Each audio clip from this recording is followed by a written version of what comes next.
Olá, seja muito bem-vindo. Está começando o DC Notícias Web nesta quinta-feira. Você pode acompanhar pelo YouTube através do QR Code que está aí na tela. Veja os destaques dessa edição. O DC e a Universidade de Harvard desenvolvem mais um projeto educacional para despertar a criatividade, empreendedorismo e impacto social. O Programa de Justiça e Cidadania realiza o sonho de quem quer casar. Vamos falar sobre o aumento nos casos de Covid-19 no município, que preocupa autoridades de saúde. O DC Notícias Web dessa quinta-feira, 24 de novembro, já está no ar.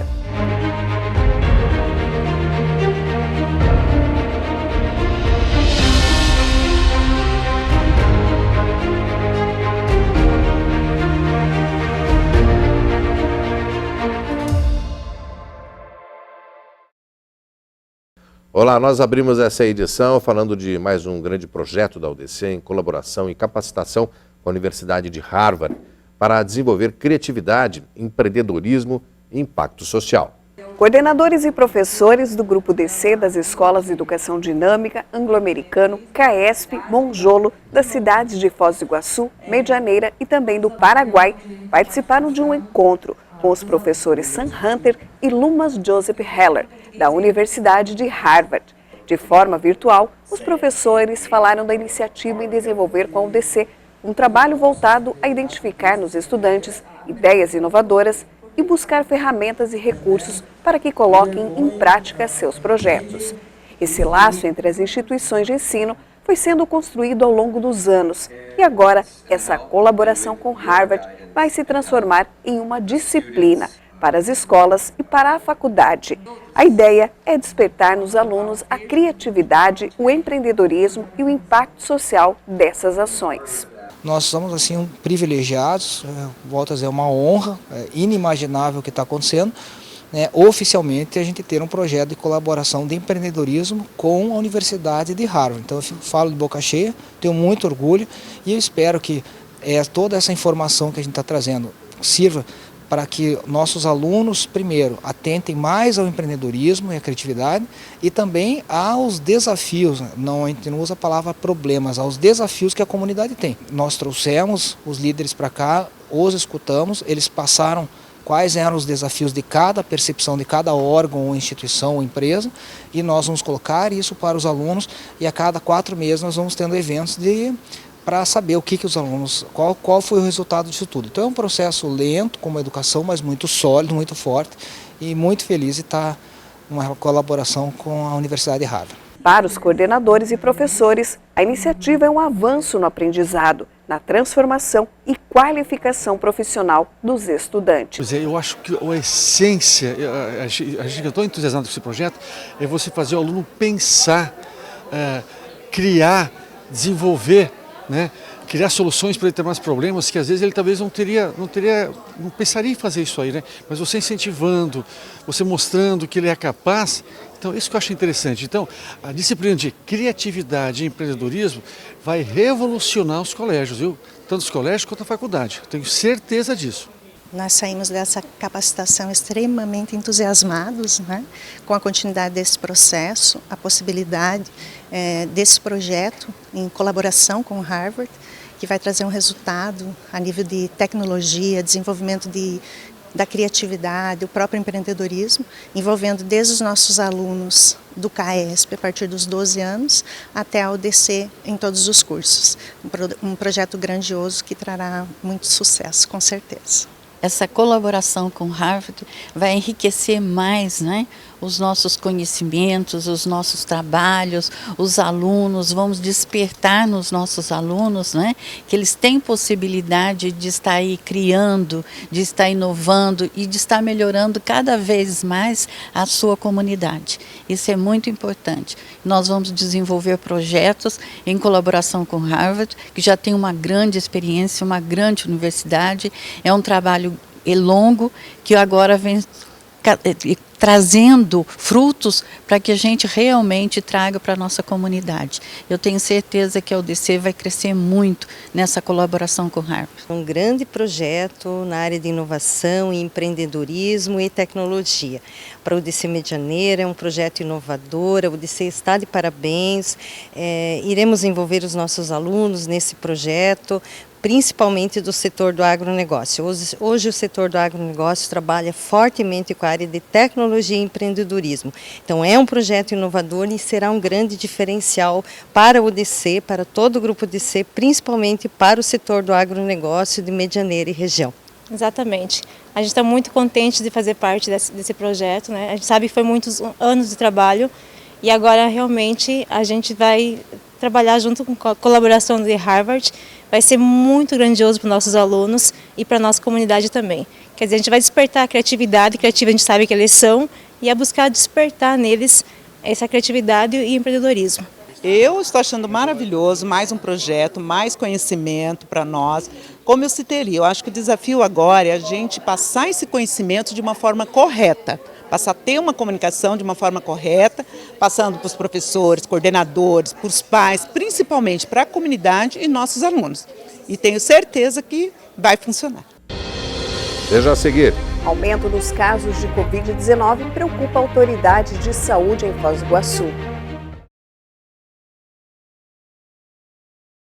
O programa Justiça nos Bairros vai ofertar serviços de saúde, assistência social e lazer. E atenção, você que sonha em se casar e não tem condições financeiras. Estão abertas as inscrições para o casamento coletivo em Foz do Iguaçu.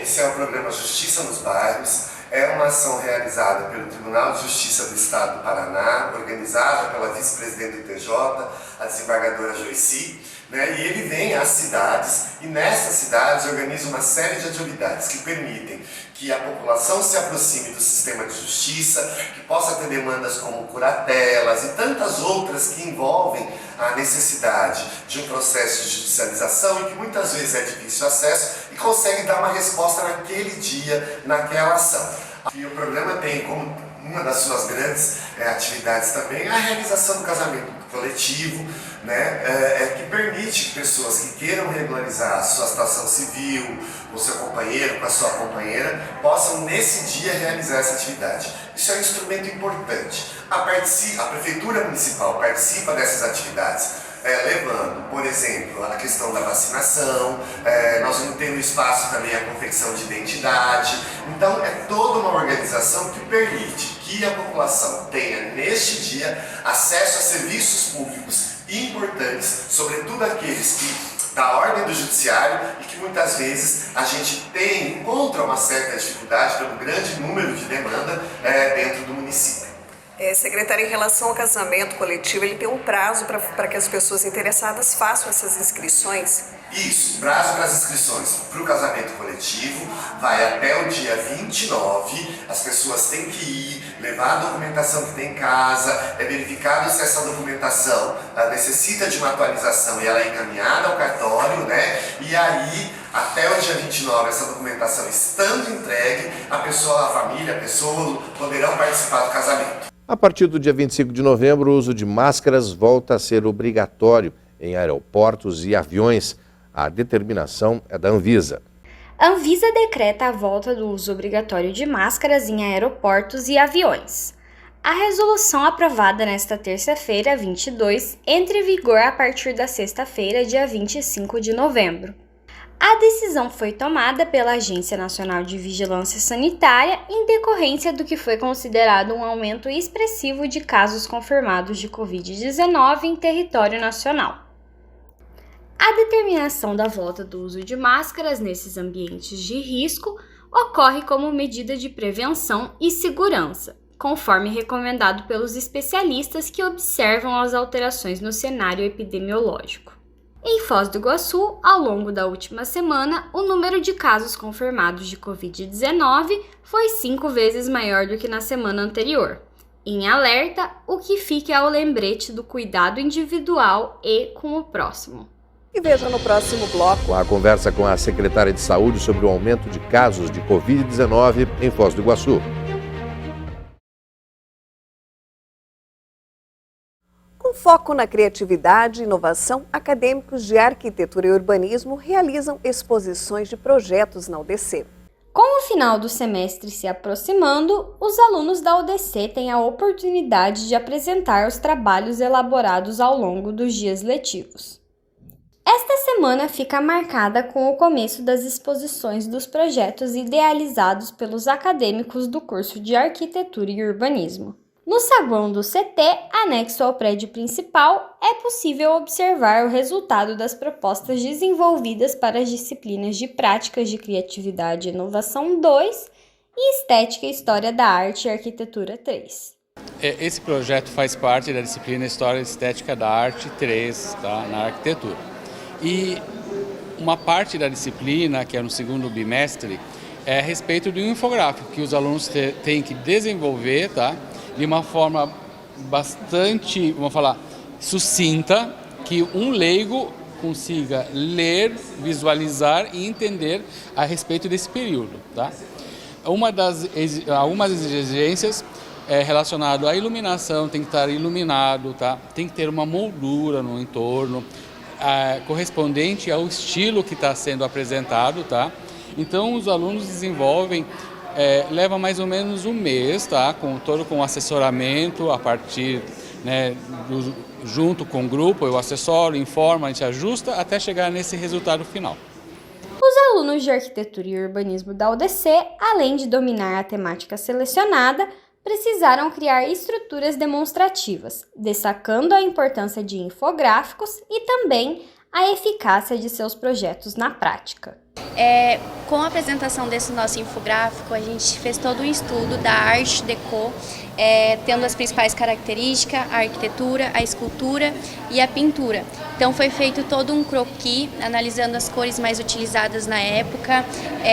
A gente quis trazer também um pouco da simetria e da volumetria, certo? E também um pouco das cores da época, que foi o rosa, o marfim e o dourado. O nosso trabalho ele é sobre dispositivos de sombreamento para eficiência energética da edificação. No nosso projeto, aqui no nosso protótipo, nós utilizamos o muxarabe, que é um elemento típico da arquitetura árabe. Ele é uma espécie de treliça de madeira e ele também tem uma pegada um pouco mais sustentável. Nesse caso, nós utilizamos ele ali na fachada, mas ele também pode ser utilizado tanto dentro da residência quanto em qualquer disposição solar. Dentro da residência ele pode ser utilizado como divisórias. E aí, além dele impedir a radiação solar, ele também nos causa esse sombreamento e ele pode ser utilizado como um design por causa dos detalhes e dos formatos que forma a sombra da luz solar que entra na edificação. O nosso intuito na matéria não é só absorver o nosso conhecimento, mas a gente poder expressar ele de alguma forma. Então, a gente encontrou este meio de mostrar para as pessoas toda a beleza e toda a história mesmo por trás de tudo, o porquê isso é feito. A gente acha que é muito importante as pessoas saberem o motivo de por que cada coisa está no seu lugar. O aumento de mais de 400% nos casos de Covid-19 registrados no último boletim acende o alerta no município. A felicidade com a baixa de casos de Covid durou por pouco tempo. Com diversas pessoas vacinadas com todas as doses de vacina, vimos os casos de Covid-19 quase zerar no município, além das várias semanas sem registros de morte pela doença.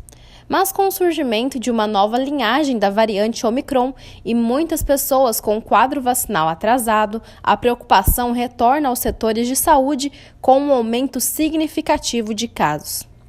A Vigilância Epidemiológica de Foz do Iguaçu divulgou nesta semana um novo boletim, com 404 novos casos da doença, um aumento de 431% se comparado ao boletim anterior. E ainda, os casos devem aumentar nas próximas semanas. O município liberou a 4ª dose para pessoas acima dos 18 anos e também a vacinação para crianças de 6 meses a menores de 3 anos.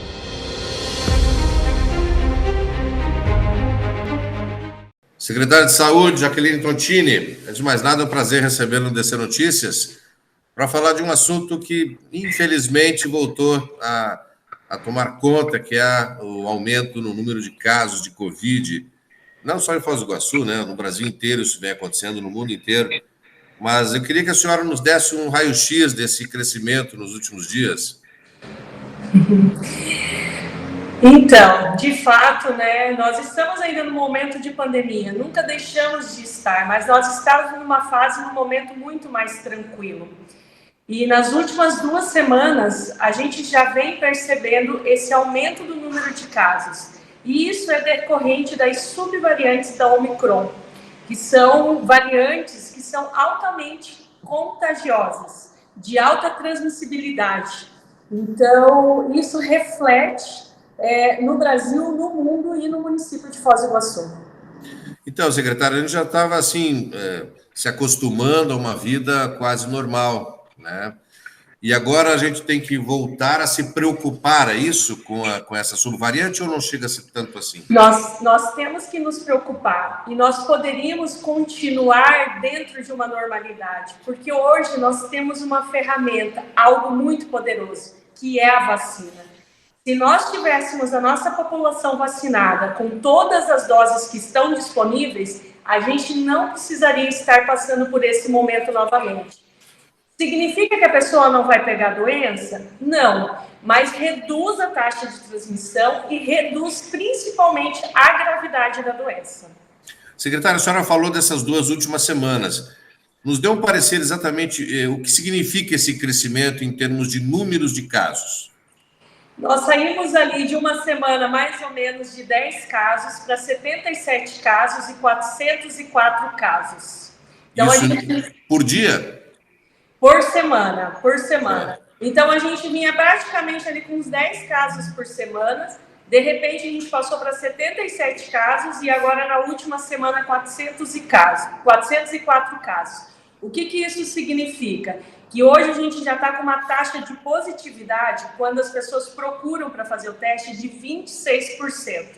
Isso é um número bem expressivo e bem alto. E a taxa de transmissão, ela está 1,8 no município de Foz do Iguaçu. Então, isso também é preocupante, porque essa taxa ela tem que estar abaixo de 1. A gente vê já algumas ações, a Anvisa, por exemplo, com relação a aeroportos, aviões, que voltou a obrigatoriedade da máscara. Em Foz do Iguaçu, existe alguma expectativa ou perspectiva de alguma ação nesse sentido ou ainda não? Não, o que a gente fez ontem, a gente reuniu o comitê da Covid-19, que é um comitê formado por vários órgãos, várias entidades e várias secretarias da prefeitura, justamente para a gente entender esse cenário epidemiológico e pensar em todas as ações. O que nós estamos fazendo nesse momento? É seguindo as orientações do Estado do Paraná, da CESA, que é o quê? A recomendação de uso de máscaras pelos profissionais da saúde como equipamento de proteção para todas as pessoas que têm sintomas respiratórios e as pessoas que já estão com Covid. E está livre. O uso de máscara é a critério da população, é a critério do usuário. A gente precisa dessa conscientização.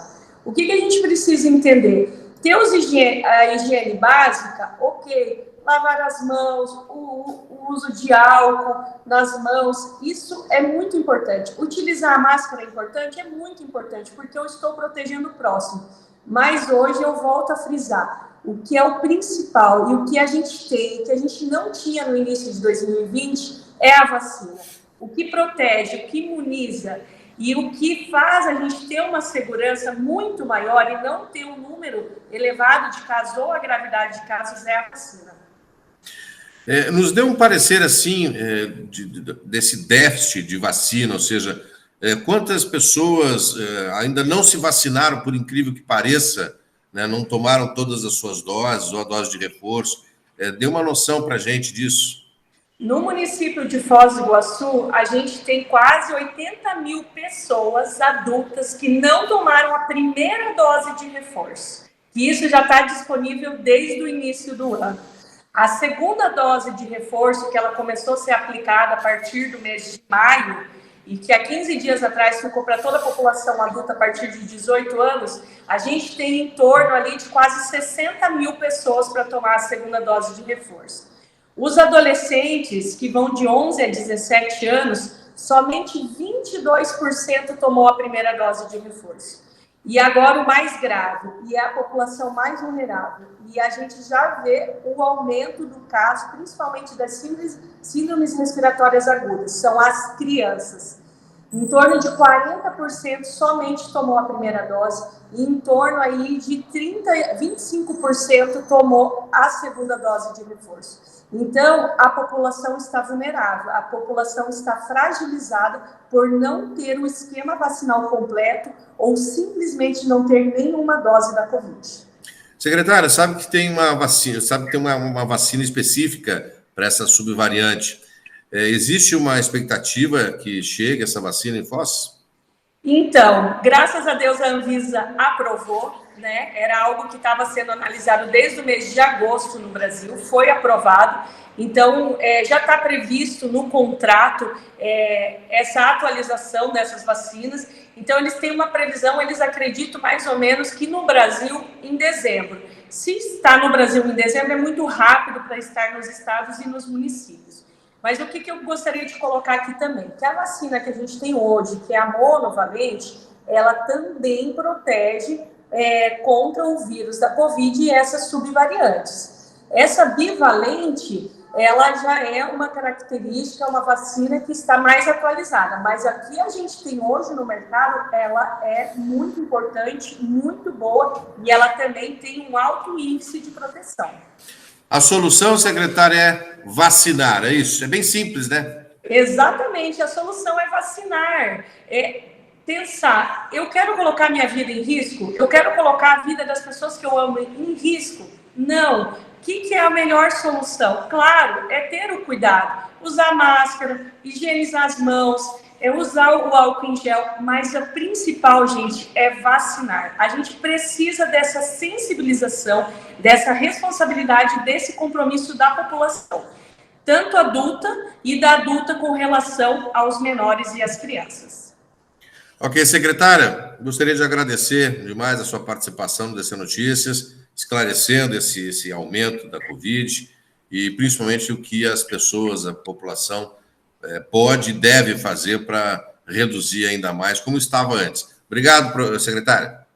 Eu que agradeço, é uma oportunidade enorme a gente estar informando a população, orientando. E eu deixo aqui o meu apelo. Busque a unidade de saúde mais próxima da sua casa e vacine. E o DC Notícias Web dessa quinta-feira vai ficando por aqui. Nós voltamos ao vivo amanhã. Obrigada mais uma vez pela sua companhia e até lá.